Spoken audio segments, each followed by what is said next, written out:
It is 11:43 p.m. You checked your balance, $200. It sat there, glaring from the screen. You opened the banking app again for the third time tonight. Your thumb scrolled down, then up. The number did not change. $200. It felt like the world at 22, an impossible mountain. You needed that money for rent or food. That small sum felt like a trap. What if that initial $200 had simply vanished into the market? What if it had grown beyond recognition? The world tells you to wait. This is the cost of waiting. This is what you truly lose. The cafe steamed with morning rush. You walked past the coffee shop again. The $4.50 felt like a luxury you could not afford. Your hand paused on the door handle. It was just a coffee. But it was also the week's lunch money.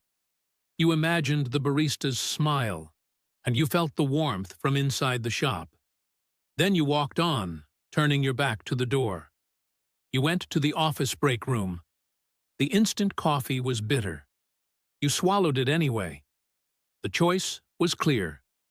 Every single time. A text arrived late Tuesday night. Dinner Friday for Ben's birthday. You typed a quick, "Can't make it," then deleted it. The $50 for a present plus the meal was too much. You stared at the phone. Your thumb hovered over send. You thought about Ben, your good friend. You thought about the laughter, the easy conversation. You knew you could not join. You simply wrote, "Swamped with work. Happy birthday" to him. Then you put the phone down, face first on the bed. Then, one day in late May, you saw it. An article. A simple graphic. Invest $200. The headline was small, almost invisible. But the number flashed in your mind. The same $200. You clicked the link. It talked about compounding, about time. Your finger paused on the invest button. Your breath held. You thought about all the other $200s you had saved or spent. This felt different. It felt like a trap. It felt like a chance. You closed the laptop. Then you opened it again. The form loaded slowly. You typed in your name. You entered your date of birth, 22 years old. You read the fine print twice. It mentioned risks, potential losses. You moved the mouse to the Agree box. Your bank app opened. You typed your password. You selected your checking account. You initiated the transfer of exactly $200 to the new brokerage account. Your fingers trembled slightly. The screen confirmed. Transfer pending. You closed the laptop. The quiet hum filled the room. A week later, you checked. The $200 was $200.08. A tiny green arrow appeared next to the number.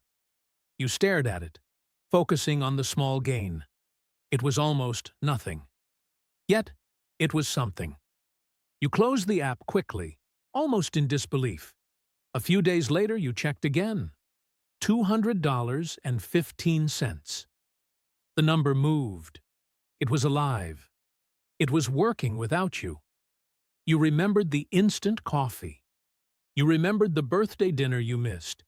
This $200 was now different. It was yours, and growing. Every payday, $50 left your account. Automatically. You set the recurring transfer and then simply forgot about it.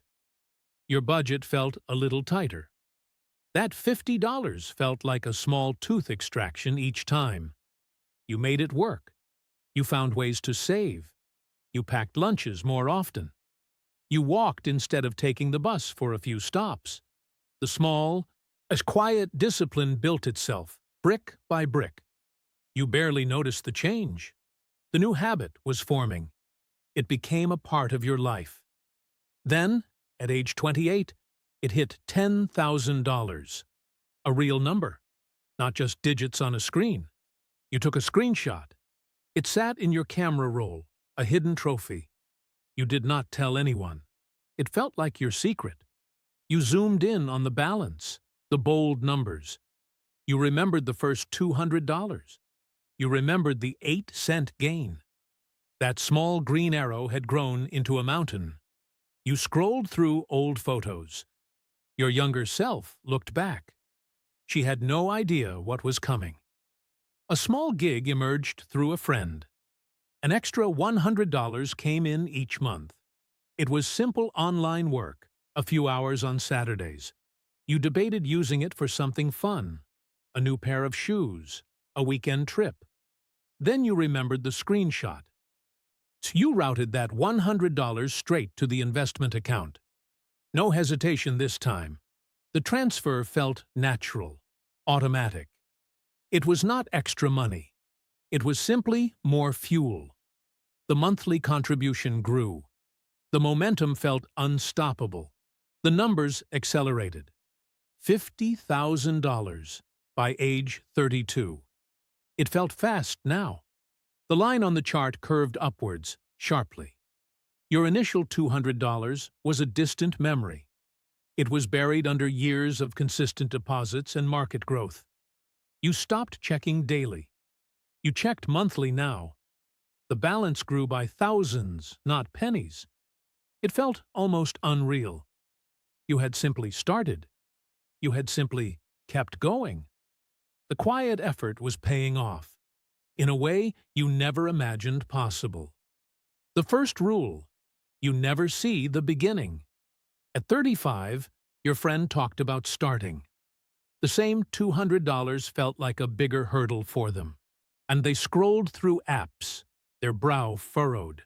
They said, "I need at least $1,000 to even open an account." You just nodded. You thought about your own beginning. It was not pretty. It was not much. It was simply a transfer. Their starting line felt so far away. Yours had simply happened. The second rule: small things compound into everything. The $200 was never just $200. It became the $200 that swallowed all the other $200. You watched the numbers climb. Each new contribution felt tiny, yet powerful. The interest grew on interest. The dividends reinvested. It was a snowball rolling down a mountain. It picked up speed. It picked up size. It was relentless. The early small actions became unstoppable forces. The third rule: time is the only non-renewable asset. Those 13 years between 22 and 35 disappeared. They simply vanished. But the calendar pages flipped without your permission. You felt it in your bones. Your friend at 35 could not buy those years back. No amount of money could purchase that lost time. They could invest $10,000 today. It would never equal your early $200. That clock kept ticking for everyone. The fourth rule: you never feel ready. The $200 felt like too much at 22. It still felt like too much at 35. You remembered the hesitation, the fear in your stomach before that first transfer. That feeling never truly leaves. It just becomes background noise. You just learn to act anyway. The feeling of not enough persists. But the numbers tell a different story. You just had to ignore the feeling. You just had to start. Some friends still talked about payday. They counted days until the next check. You just nodded, listening. You kept your balance to yourself. It felt safer that way. The world split. You saw money differently now. It was not just about spending. It was about growing. It was about future options. Their worries felt distant. Your quiet satisfaction felt private. You learned to navigate these conversations. You learned to hold your tongue. A great opportunity came up. A friend pitched a new startup idea. High risk, high reward. You heard the pitch. Your friend's eyes shone with excitement. You shook your head slowly. Your money was already working. It was growing, safely. You did not need the extra risk. You did not need the extra stress. The quiet hum of your investments was enough. You thanked them for the offer. You politely declined the venture. That $500 item just appeared in your cart online. You clicked buy without a second thought. Your credit card felt light in your hand. No hesitation. No checking the bank balance first. No mental gymnastics about how to afford it. It was simply there. The small luxuries were no longer agonizing decisions. They were simply purchases. The freedom felt quiet. It felt calm. It was not flashy. It was just a different kind of ease. The anxiety about bills faded. It simply disappeared one day. You looked at your bank statement. No more quick double checks. No more breath held. The numbers were always sufficient.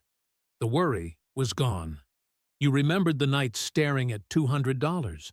You remembered the physical tightness in your chest. That was a past life. This was different. This was the quiet reward of simple, persistent action. It was a silent transformation. That initial $200, it was never truly about the amount. It was about the start. And it was about the commitment. It was about the quiet choice you made, alone in your bedroom. You are standing there now, at your own 22 or 35, or somewhere in between. The screen is open. The numbers await. Your own small choice. Your own first transfer. The future is not built on grand gestures. It is built on small, consistent acts of faith. The choice is yours. The clock keeps ticking. It is 11:43 p.m. You check your balance. $178,247. You check it again at 11:44. The number still does not change, but its meaning has shifted completely. The fear is gone. The struggle is a memory. That initial $200 set everything into motion. It always starts somewhere. It always will. The balance is not just a number anymore. It is a story. It is your story. Subscribe. We tell the financial stories nobody else is willing to tell.